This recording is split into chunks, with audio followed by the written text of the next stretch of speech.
Bonjour à tous, bienvenue, édition spéciale du Mag-Orient consacrée entièrement aujourd'hui au cinquantenaire de la guerre des 6 jours. Une guerre éclair que les Arabes ont baptisée Naksa, le revers en arabe, un euphémisme qui cache mal un traumatisme encore vivace dans le monde arabe. Déclin du panarabisme, montée en puissance de l'islam politique et de la question palestinienne. C'est un 7e jour qui n'en finit plus. On va analyser dans cette émission les conséquences de cette guerre sur le monde arabe.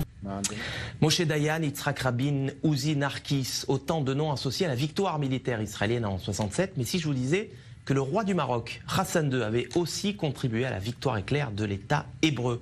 Info, Intox, Johanna Binder, bonsoir. Bonsoir. Alors, est-ce que Israël a effectivement gagné cette guerre de 67 grâce à l'aide du Maroc? Eh bien, sans le Maroc, Israël n'aurait peut-être pas gagné la guerre des 6 jours. Alors, tout commence en 1965, on est 2 ans avant que débute la guerre des 6 jours.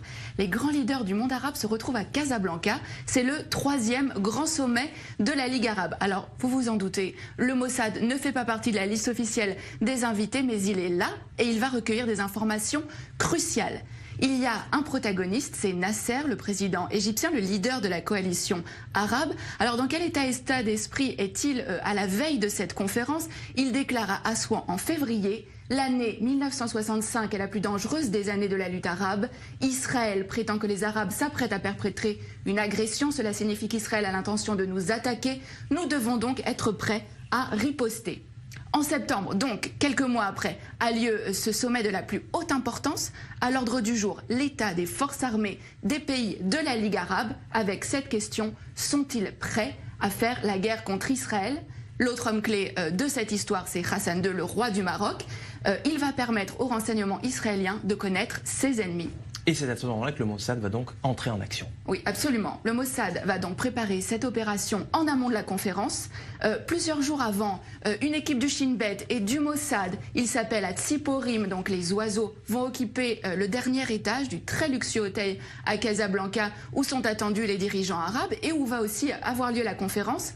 Mais la veille de ce sommet, Hassan II est pris de panique et il somme les agents israéliens de quitter l'hôtel. Mais au terme de cette conférence, il va livrer aux agents israéliens l'enregistrement complet de cette conférence. Hassan II a tout enregistré en secret. Il n'a pas confiance dans les invités de la Ligue arabe. C'est à peine croyable. Mais qu'est-ce que les Israéliens vont bien pouvoir découvrir sur ces cassettes? Alors, les enregistrements vont révéler qu'il est question de créer un commandement arabe unifié pour mener les hostilités contre Israël. Et le point crucial, c'est que les rangs arabes sont profondément divisés. On va pouvoir entendre des échanges extrêmement vifs entre Hussein de Jordanie, mais aussi Nasser. Et alors, ce qui est vraiment important, c'est que les nations arabes vont vraiment révéler leurs faiblesses. Elles ne sont absolument pas préparées pour une guerre contre Israël.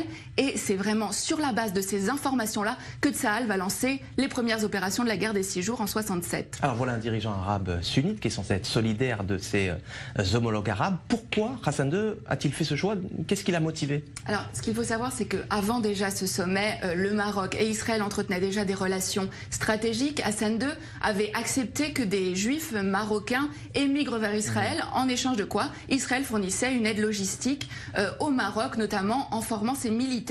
Et suite à cette opération, qui a vraiment été considérée comme le fleuron des renseignements israéliens, Israël est en dette vis-à-vis du Maroc. Seulement un mois plus tard, en octobre, cette dette a un nom, c'est Mehdi Ben Barka, le plus farouche opposant d'Hassan II. Le Mossad participe à l'opération Baba Batra. L'objectif, c'est faire disparaître absolument Ben Barka, Baba Batra aux initiales donc de Ben Barka, mais c'est aussi le nom d'un traité du Talmud. Le Maroc a donc été un allié indispensable à Israël dans la guerre des 6 jours, même si, on le voit bien, aucun cadeau n'est gratuit. La petite histoire de la grande histoire. Merci Johanna Binder pour ces détails croustillants, dignes des plus grands films d'espionnage. Merci d'être passé nous voir sur le plateau du Mag-Orient.